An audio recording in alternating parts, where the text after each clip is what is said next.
What I tell my students each and every day, that without fear there can't be any courage. That no matter how difficult things might seem or look, we can always do a little bit more than we think we can. For example, if we've been walking for a very long time without any food or water, we tell ourselves just few more steps, just one more hill. And before we realize it, we've reached our destination. We can always do a little bit more than we think we can. And that is true about most things in life. Of course, there are those that will give up. And their reasons are as varied as they are many. And I don't pretend to have all the answers. And that is what we are teaching our kids today and what we should be teaching them instead. Throughout grammar, high school and college, or university as it's also called, we are constantly teaching our kids to be afraid. That to fail is wrong. And if they, for some reason or another, don't measure up, we give them more and more classes doing the things they are failing at, doing the things they are bad in, reinforcing in their mind the image of being a loser, being a failure. And they become more and more angry, frustrated, full of self-loathing and hate. And this eventually will bring up the next generation of what? Criminals? Drug addicts? Or, what is worst, those that give up on life. Now I want to get you all to think about your own education. Think back to when you were 10.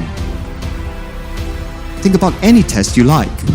Do you remember if you got A or B or a C on that test? Do you remember what the test was about?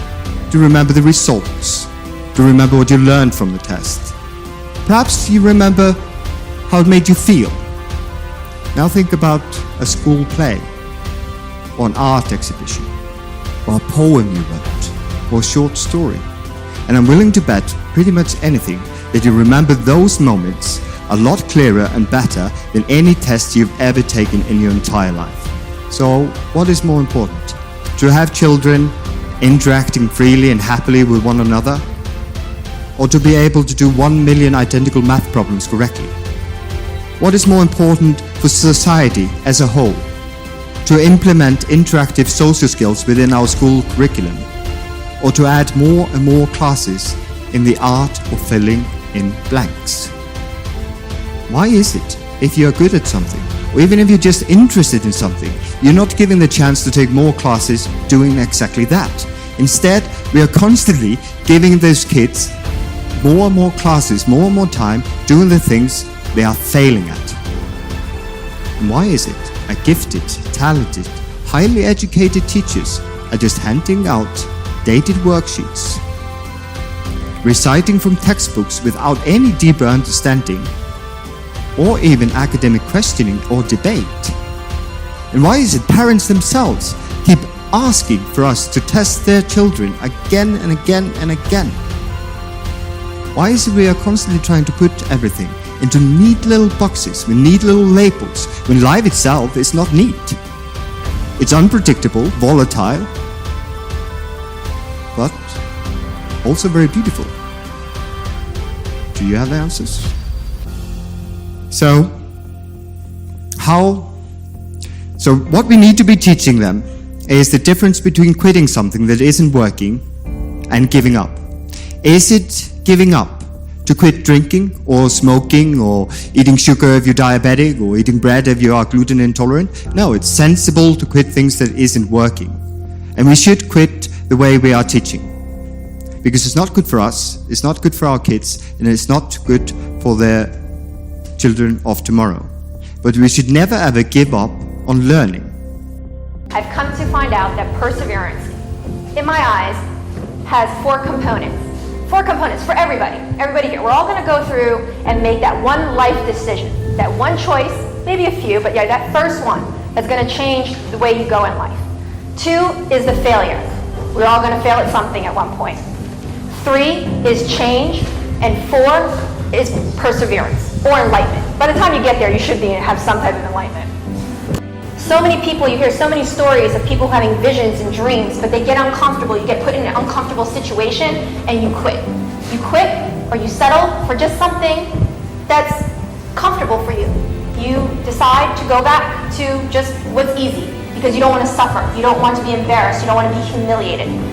It's the people at that pivotal moment who keep going and acknowledge the mistakes they made in the past in order to have change. When you have that change, that is when you start on the road of perseverance. You didn't persevere yet. You start on the road of perseverance. But you have to be comfortable with being uncomfortable, which is something a lot of people don't do. And this is where you hear about entrepreneurs. Most rational people would have quit. Are you kidding me? After that hell of a downfall I had, I would literally sit in my car. At that time I was driving a Porsche. This is how little money I had. I didn't even have money to put in my gas tank of my Porsche that I bought years prior when I was doing so well. I didn't have money for a babysitter. That's how bad it got. I was at the worst possible point in my life. But that is when you have to realize. You have to acknowledge the mistakes that you made. And if you have to make that choice, do you want to change? Do you want to go after that vision? Do you want to go after that goal? And that could be for anything in life. That could be for finding a cure for a disease. That could be for finding the next scientific major breakthrough in technology. All those things is the same principle. Now, perseverance is something we talk about all the time, and we think it's so easy, but it's not.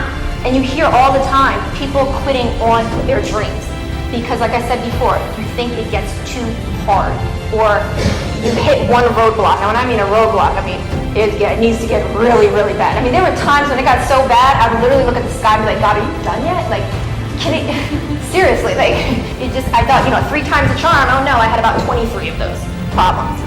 But what I can tell you is that family and friends are the most important things that you need in your life in order to persevere. If it wasn't for my family and friends, I wouldn't be here today. Because when you're in that failure, you're in that dark moment, a book, a life coach, anything that you have, a 12-step program will not pull you out of that slump to want to continue to go on. You need to find that passion and that drive as well. You need that just as much as you need family and friends. You need to understand that the feelings of failure, the feelings of humility that you have during failure, those are all temporary. They'll all go away. Every time shall soon pass. That is very true. You don't realize it in the moment. You don't. But it will pass. And in the end, I can say this, perseverance, and what I have found, is a journey. And unless your desire, your burning desire, and your passion for whatever you want to accomplish, whatever you want to do, that passion, desire has to exceed the power of failure. Because when failure comes, it's going to come hard. And there's going to be a time that you don't want to get back up at all. And you just want to quit. And it's going to happen in anything you do. So with this, the one thing I can tell you is to take away from today, like Winston Churchill said, if you're going through hell, keep going.